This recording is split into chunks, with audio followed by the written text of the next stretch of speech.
दिग्गज देवताओं, तेजस्वी गंधर्वों के दर्शन करने का सौभाग्य प्राप्त हो रहा है मुझे। और इन सभी से भी उच्च स्थान पर स्थित देवों के देव हैं मेरी प्रिय पुत्री के भावी स्वामी महादेव। धन्य है मेरी पुत्री।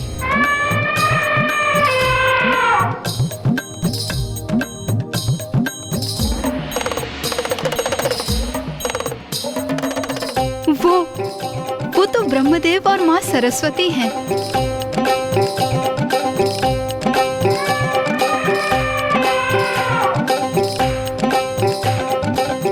महाराज, महारानी, वो देखिए।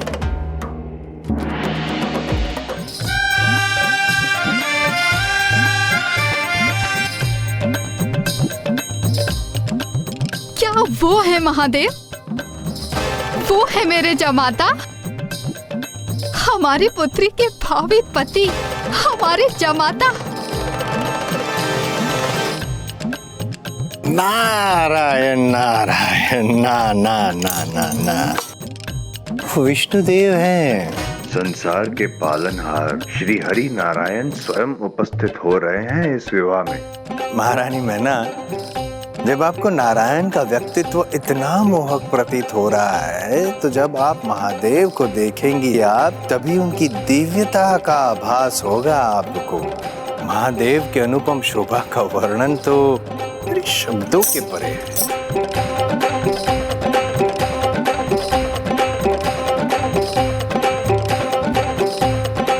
नारायण, कदाचित आपकी योजना पूर्ण करने के अत्यंत निकट हूं मैं।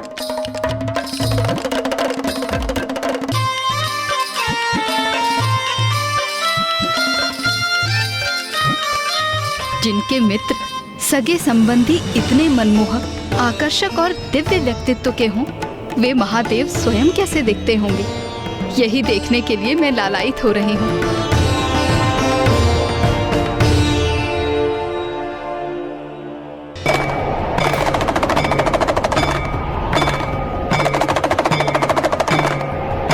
अकस्मात क्या हो रहा है?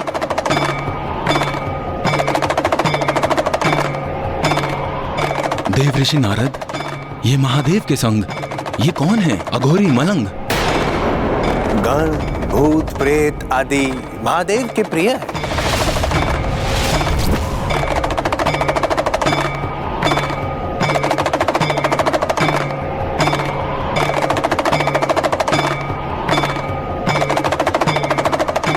महारानी मैना, महाराज हिमावन, महादेव, महादेव।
वो महादेव जो देवी आदिशक्ति के वियोग में शांत और स्थिर हो गए थे, देखिए देवी पार्वती ने उन्हें पुनः जीवित कर दिया।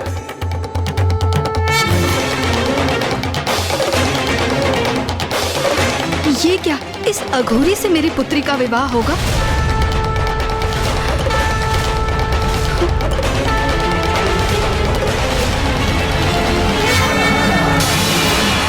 मैना,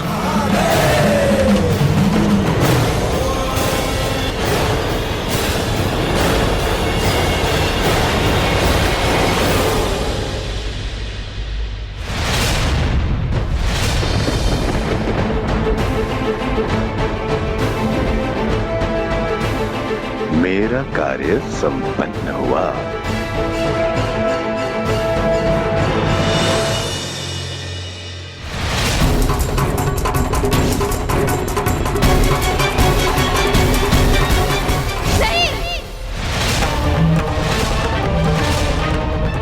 माँ, माँ,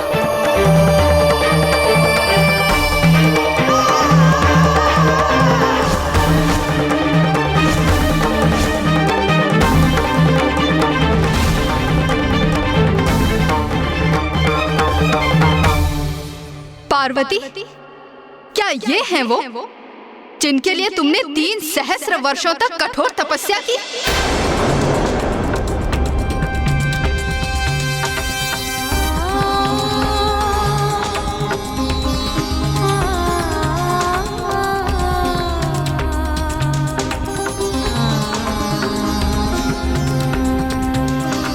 क्या त्रुटि रह गई थी हमारे लालन पालन में पार्वती, जो तुमने अपने लिए ऐसे वर का चयन किया?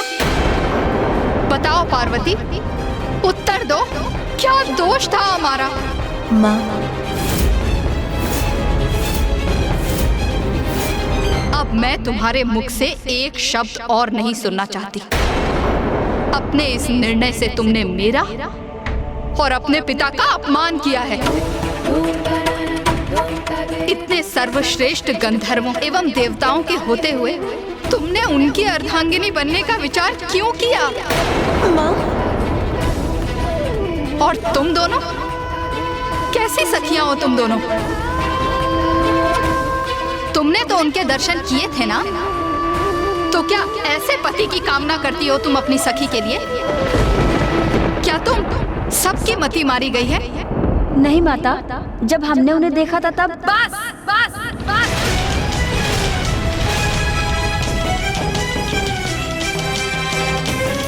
मेरे शब्द स्पष्ट सुन लो पार्वती, यदि उन्हीं से विवाह करने का निर्णय है तुम्हारा, तो उससे पूर्व मेरे कंठ में शिला बांध किसी कूप में फेंक दो मुझे और अंत कर दो मेरा।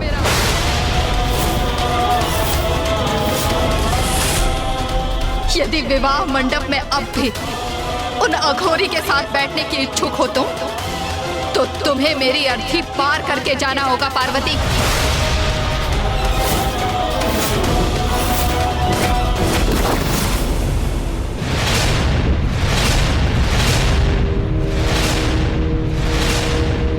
माँ, नहीं पार्वती, अब एक शब्द और नहीं कहोगी तुम, क्योंकि तुम्हारा कोई भी शब्द मेरे द्रवित हृदय को सांत्वना नहीं दे सकता। पिताश्री, माँ को इतनी व्याकुल अवस्था में देख असहनीय है मेरे लिए। अब आप ही उन्हें शांत कर सकते। व्याकुल तो मैं भी हूं पुत्री, इसीलिए निशब्द खड़ा हमारी प्यारी पुत्री पार्वती का विवाह एक अघोरी के साथ, इसकी हमने कदापि कल्पना नहीं की थी।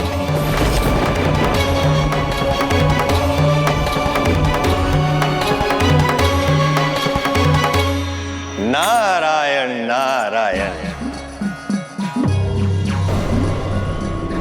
प्रणाम। प्रणाम देवेश्वर। महाराज हिमावन, महारानी मैना, बारात आ चुकी है द्वार पर, आपको करना है इनका स्वागत। किंतु आप दोनों तो स्थित है किसी विचलित अवस्था में, जैसे कोई अघटित घटना की आपको हुई हो आहट।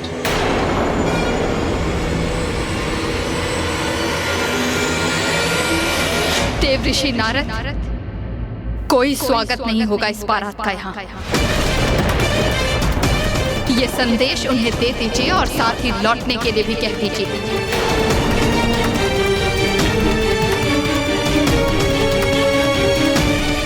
आज कोई विवाह नहीं होगा यहाँ। विवाह नहीं होगा? महारानी, आपके ये शब्द है अनुचित, कर रहे हैं मुझे विचलित। बारात का हो चुका है आगमन और यही नियति है। महादेव और देवी पार्वती एक दूसरे का करे वरण। नहीं, कदापि नहीं देव ऋषि। वो अघोरी मेरी पुत्री पार्वती के योग्य नहीं है।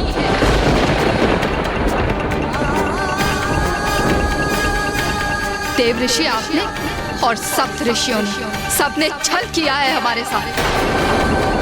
आप सभी को भली भांति ज्ञात था कि वो एक अघोरी हैं। फिर भी सप्त ऋषियों ने उनका प्रस्ताव लेकर यहाँ आने का दुस्साहस किया। और देव ऋषि आपने क्यों बढ़ावा दिया मेरी अपेक्षा को? क्यों भ्रमित किया मुझे? जबकि सत्य से तो आप भली भांति परिचित थे ना। आप मेरी बात तो सुनिए महाराज। नहीं देव ऋषि, अब मैं किसी के मुंह से कोई बात नहीं सुनूंगी। मुझे अपने हृदय और अपने नेत्रों के सिवाय किसी पर कोई विश्वास नहीं है और मेरा निर्णय स्थिर है। इस बारात को यहाँ से लौटना ही होगा।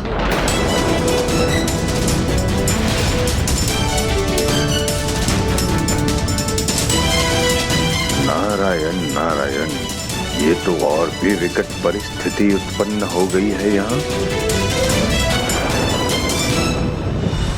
मुझे ऐसा प्रतीत होता है कि महाराज हिमावन और महारानी मैना के हृदय में हमने आवश्यकता से अधिक संशय पैदा कर दिया। हिमालय पर्वत अपने स्थान पर स्थिर रहे, इसलिए ये संशय उत्पन्न किया था हमने। महादेव को अघोरी रूप में देख हिमावन के मन में संशय उत्पन्न हो और कन्यादान के पश्चात उन्हें इनका समुचित फल प्राप्त न हो, जिस कारण बिना मोक्ष के उनका अस्तित्व सदा बना रहे। किंतु उसका ऐसा परिणाम होगा ये हमें ज्ञात नहीं था। किंतु सत्य तो ये भी है कि शिव और पार्वती अभिन्न हैं। उनकी इच्छा के विपरीत उन्हें एक दूसरे से अलग नहीं किया जा सकता। सत्य है, शिव और शक्ति को कौन विलग रख सका है? ये तो असंभव है। किंतु नारायण, माता पार्वती अपने माता की आज्ञा का उल्लंघन कर मर्यादा कभी भी भंग नहीं करेंगी। और यदि माता मैना ने महादेव को अपने जमाता के रूप में स्वीकार नहीं किया तो फिर इस समस्या का समाधान कैसे होगा? परिस्थिति बहुत विकट हो गई थी। देवता असमंजस में थे। किसी को भी ज्ञात नहीं था कि महादेव और माता आदिशक्ति की लीला किस प्रकार उजागर होगी। माता मैना इस विवाह को रोकने के अपने इस निर्णय पर दृढ़ता से स्थिर हो गई थी। और अब समस्त देवता इस विचार में थे कि वो किस प्रकार माता मैना की स्वीकृति प्राप्त करें।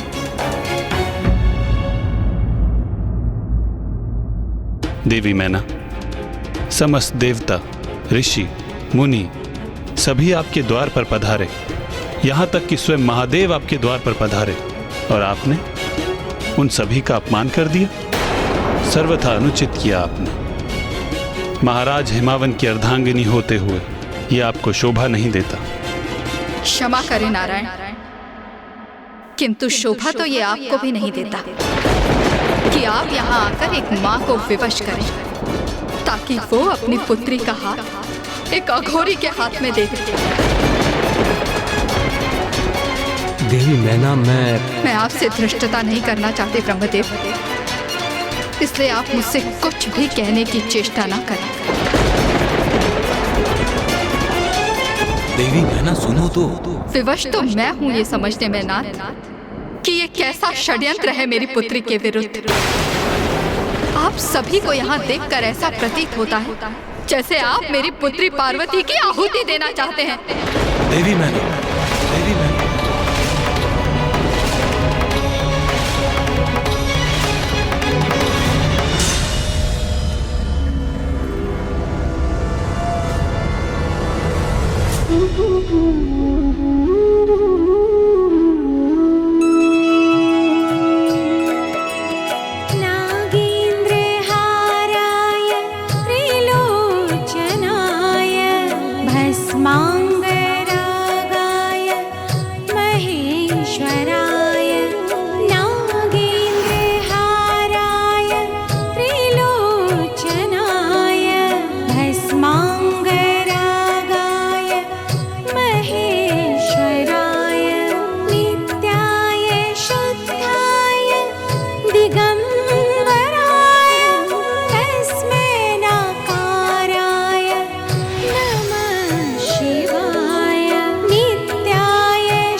माँ, मैं आपकी पुत्री हूँ, तो ये स्वाभाविक है कि मैंने आपके भिन्न रूप देखे हैं। कभी आप मोम की तरह कोमल होती हैं, क्षण भर में पिघल जाती हैं। आपकी मुस्कुराहट से आपका संपूर्ण मुखमंडल दमक उठता है। तो कभी अनुशासन का पालन करने हेतु आप कठोर भी होती हैं, तो आपका मुख भी कठोर हो उठता है।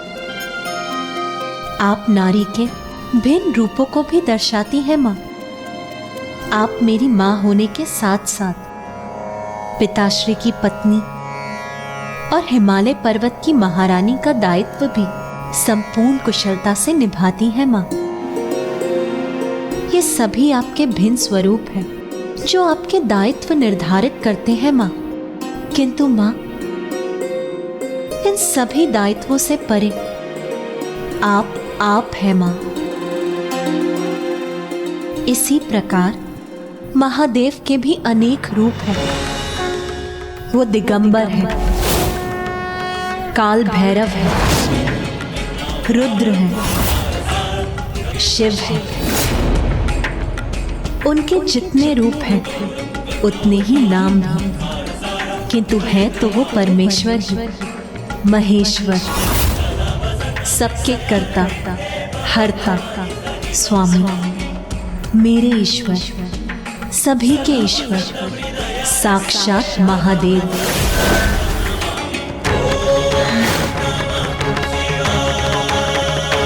वो महादेव आपकी पुत्री के तप से प्रसन्न होकर हमारे द्वार पर उपस्थित है और समस्त देवी देवता मेरे और महादेव के विवाह के आनंद में आपके द्वार पर उत्सव मना रहे हैं। इससे बड़े सुख की बात भला और क्या हो सकती है माँ? मेरी नियति महादेव ही है।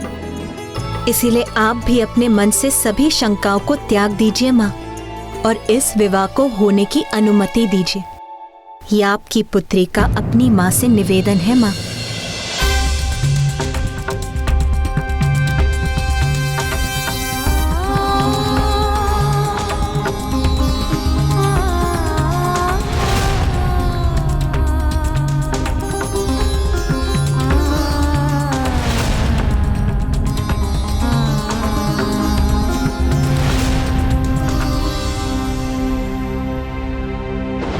ये माँ भी अपनी पुत्री के हित को अनदेखा नहीं कर सकती। ये विवाह कदापि नहीं हो सकता।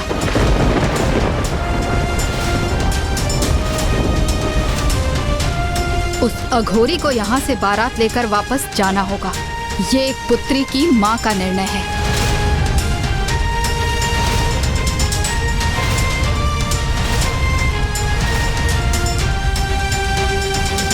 किंतु ब्राह्मण देवता, सब कुछ तो श्री हरि नारायण और नारद जी की योजना अनुसार ही हो रहा था। फिर भ्रांति कहाँ उत्पन्न हो गई? और महादेव को भी स्वयं के विवाह में अघोरी बनकर जाने की आवश्यकता ही क्या थी? योजना तो बस यही थी कि महादेव को अघोरी रूप में देख हिमावन जी शंका युक्त होकर माता का कन्यादान करें और उन्हें मोक्ष की प्राप्ति ना हो, जिससे कि वो सदा स्थित रहे। किंतु इन सब का परिणाम ये हुआ कि अब माता मैना ही पूर्ण रूप से इस विवाह के विरुद्ध हो गयी। तो फिर अब इस स्थिति में महादेव और माता पार्वती का विवाह किस प्रकार से संपन्न होने वाला था गणेश जी?